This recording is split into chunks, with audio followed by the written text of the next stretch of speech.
Hey, before we start off, I want to friendly ask you to like, subscribe, and click on the bell! Now let's continue with this video.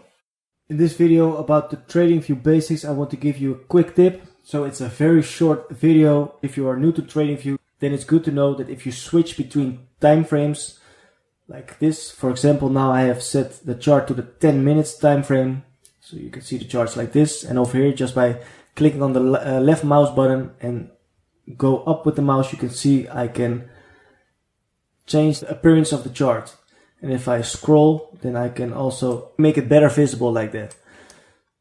So by scrolling and by using this, you can have a better view or a better overview of the chart like that. So if you want to zoom in on a specific part, you can do it like this. But what I want to show you in this video is if I now switch over to the daily chart, for example, you can see now it's set up like this. And now it's not clearly visible anymore. So a quick way to rescale the chart is by double click on this part over here where you can see the values with the left mouse button. So double tap it like this. And now you see automatically the charts will be scaled right. And like this you can scroll to zoom in or specific parts or zoom out like that.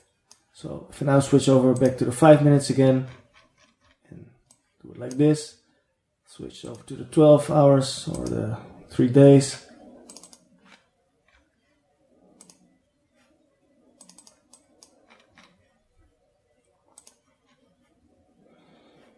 For example, over here, double click on it and now the chart becomes visible again and it will be scaled properly.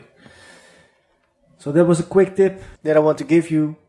I hope you found this video helpful. If that's the case, I want to friendly ask you to like, subscribe, and click on the bell! Thanks for watching, have a nice day, and I hope to see you back again in another video.